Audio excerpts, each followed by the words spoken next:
رمضان کی 27ویں شب۔ بسم اللہ الرحمن الرحیم۔ سب تعریف اس اللہ کے لیے جو تمام جہانوں کا رب ہے، اور سارے درود و سلام محمد صلی اللہ علیہ وسلم کی ذات گرامی پر اور آپ کی آل پر کہ رسول اللہ صلی اللہ علیہ وسلم کو اللہ تعالیٰ نے قیامت تک تمام انسانوں کے لیے رہنمائی کا ذریعہ بنایا۔ آپ راہبر ہیں، آپ محسن ہیں، آپ ہادی ہیں، لوگوں کو زندگی کا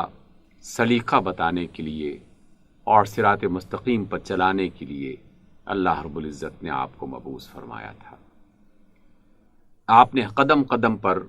لوگوں کی بھلائی اور ان کی بہتری کے لیے تعلیمات عطا فرمائی ہیں، اللہ کی رحمتوں سے قریب کیا ہے، اللہ تعالیٰ کی برکتیں سمیٹنے کے طریقے بتائے ہیں۔ یہی وجہ ہے کہ آپ صلی اللہ علیہ وسلم کے مختلف کام، آپ کے مختلف انداز،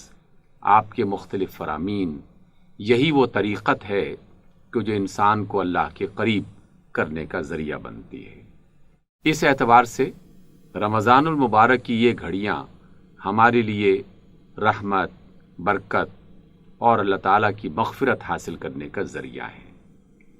اس کے قریب ہونے کا یہ ایک طریقہ اور وسیلہ ہے۔ اس لیے رمضان کے دنوں میں اللہ تعالیٰ کی رضا کے لیے روزہ رکھ کر، نمازیں ادا کر کے، غریبوں کی، مسکینوں کی، محتاجوں کی مدد کر کے اس کی رحمتیں سمیٹی جاتی ہیں، اور رات میں بیدار ہو کر نوافل ادا کر کے، قرآن مجید کی تلاوت کر کے، اللہ تعالیٰ کی تسبیحات پڑھ کے، اس کے حضور اپنی دعائیں پیش کر کے، اپنی زندگی کی مختلف مشکلات اس کے حضور پیش کر کے اس کی قربتیں اور رحمتیں حاصل کرنے کا اہتمام کیا جاتا ہے۔ یوں تو رمضان کا ہر دن اور رمضان کی ہر رات باعث برکت ہے، اور اس میں ایک ایک عمل کا جو ثواب ہے کبھی 10 گنا ملتا ہے، کبھی 30 گنا ملتا ہے، کبھی 70 گنا ملتا ہے، کبھی 700 گنا ملتا ہے، اور کبھی بے حد و حساب ملتا ہے کہ جس کو کسی نسبت سے ظاہر نہیں کیا جا سکتا۔ اللہ کے رسول صلی اللہ علیہ وسلم کو یہ فرمان کہ اللہ تعالیٰ نے یہ فرمایا ہے کہ الصوم لی وانا اجزی بہ، کہ روزہ میرے لیے ہے اور میں ہی اس کا بدلہ دوں گا، یہ ایک لطیف اشارہ ہے کہ رب کائنات خود جتنی بڑی ہستی ہے اور جتنی عظیم مرتبوں کی مالک ہے، وہ اپنے مقام کے مطابق، اپنے مرتبے کے مطابق انسانوں کو نوازے گا۔ اس لیے روزہ ایک ایسی عبادت ہے جس کا اجر متعین نہیں کیا جا سکتا، لیکن رمضان میں خاص طور پر آخری عشرے کی چند راتیں ایسی ہیں کہ جس کی قدر و منزلت اور جس کی فضیلت دیگر راتوں کے مقابلے میں بہت زیادہ بڑھ جاتی ہے۔ انہی راتوں میں سے کسی ایک رات کو اللہ رب العزت نے شب قدر قرار دے دیا ہے، یعنی قدر کی رات، کہ جس میں اللہ کا کلام اس زمین پر اتارا گیا اور زمین پر بسنے والے انسانوں اور جنات کے لیے اسے رہنمائی کا ذریعہ بنایا گیا۔ یہ ایک ایسا خوبصورت اور عظیم الشان موقع تھا کہ اللہ تعالیٰ نے اس کو ہمیشہ ہمیشہ زندہ رکھنے کے لیے شب قدر کی صورت میں زمین والوں پر اپنی رحمتوں کا ایک سلسلہ قائم کر دیا۔ رسول اللہ صلی اللہ علیہ وسلم کے فرمان کے مطابق اور اللہ تعالیٰ کے خود اپنے فرمان کے مطابق یہ شب جب بھی آتی ہے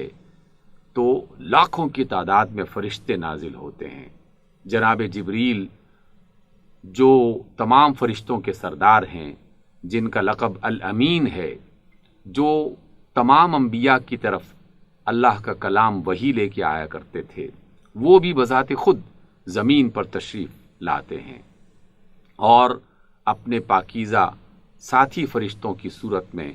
زمین کے مختلف مقامات پر وہ لوگ پھیل جاتے ہیں، اور جہاں کہیں کوئی اللہ کا بندہ اللہ کو راضی کرنے کے لیے اس کی تسبیح کر رہا ہو، اس کے لیے نماز پڑھ رہا ہو، اس کے قرآن مجید کی تلاوت کر رہا ہو، اس کے بندوں میں سے کسی بندے کی خدمت کر رہا ہو، اس کی مخلوق میں سے کسی مخلوق کے کام آ رہا ہو، تو یہ فرشتے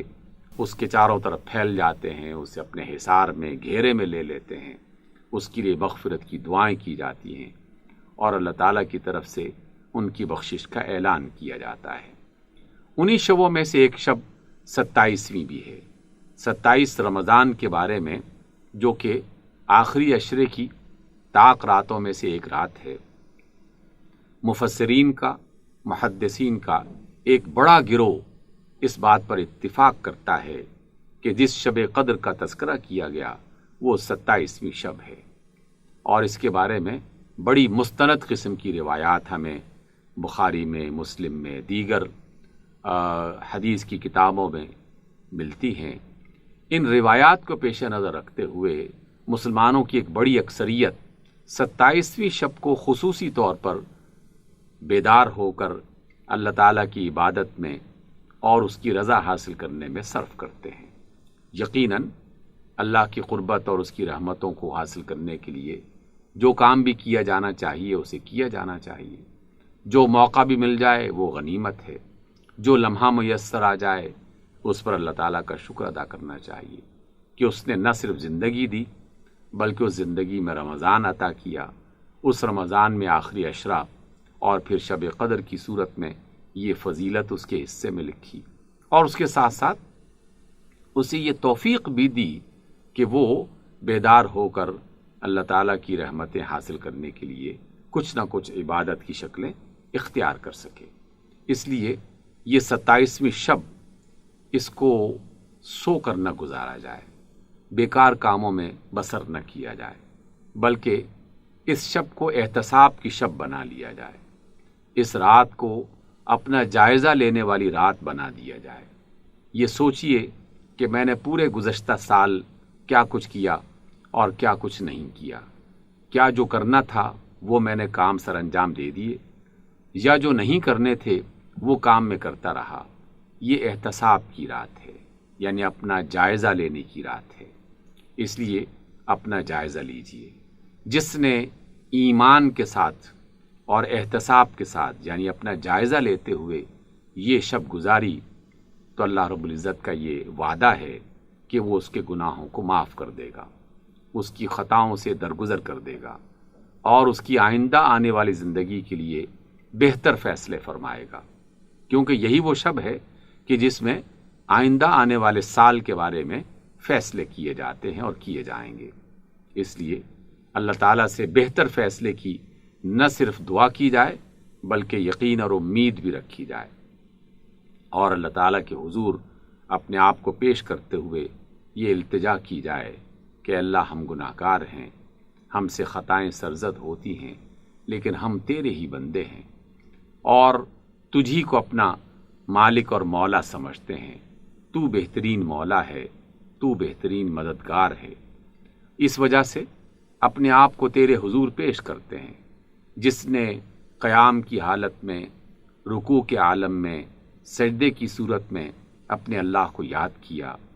اپنے آپ کو اس کے حضور پیش کیا، اپنی خطاؤں اور اپنے گناہوں پر اس سے معافی طلب کی،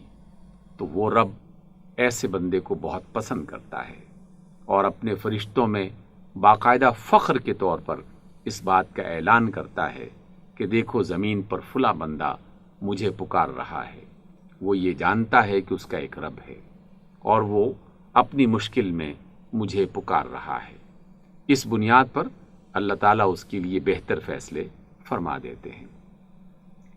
آج کی شب میں ایک خصوصی بات بھی اپنے ذہن میں تازہ کر لی جائے کہ یہ وہ شب ہے کہ جس میں اللہ رب العزت نے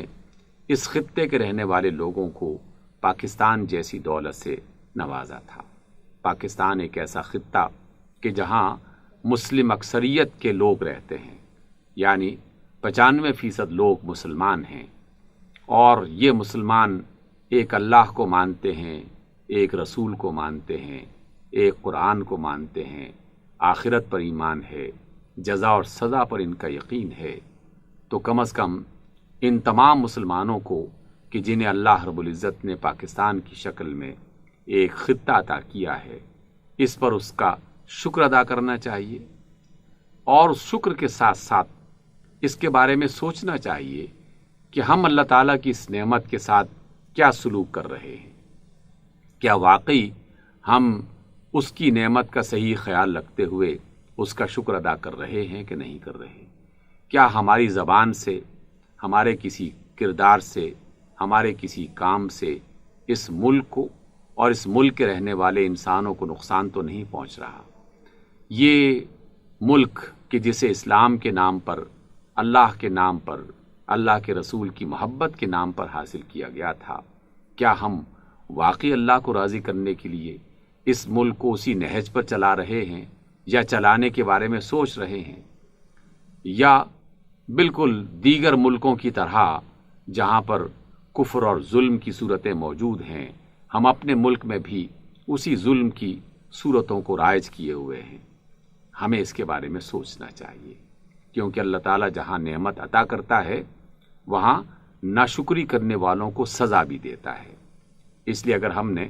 پاکستان کی قدر نہ کی اور اللہ تعالیٰ کی اس نعمت کا شکر ادا کرنے کے لیے اس پاکستان کے لیے بہتر نہ سوچا اور بہتر نہ کیا، تو پھر اللہ تعالیٰ کا غضب بھی آ سکتا ہے، اور غضب موجود ہے۔ ہم جن مشکلات کا شکار ہیں، جن مصیبتوں میں مبتلا ہیں، اس کا سب سے بڑا سبب یہی ہے کہ ہم نے اللہ تعالیٰ کی اس عظیم الشان نعمت کی قدردانی نہیں کی۔ اس کے بارے میں یہ نہیں سوچا کہ جنہیں ایسے خطے میسر نہیں ہیں کہ جہاں وہ اطمینان کی زندگی بسر کر سکیں، یا جہاں ان کی جان، مال اور عزت کی حفاظت کی جا سکے، وہ کس قدر مشکل میں ہیں۔ اور اس وقت دنیا میں کئی ممالک ایسے ہیں کہ جہاں کے لوگ ایک ایک پانی کی بوند کو ترس رہے ہیں، ان کی جان، ان کا مال، ان کی عزت سب داؤ پہ لگے ہوئے ہیں۔ کشمیر کی صورتحال دیکھ لیجئے، شام، فلسطین، عراق، یمن اور بہت سارے ممالک، کیا کیا آفتیں نازل ہو چکی، اور ہم جن مصیبتوں میں مبتلا ہیں اس کے بارے میں اپنے کردار کے حوالے سے ضرور سوچنا چاہیے۔ تو 27ویں شب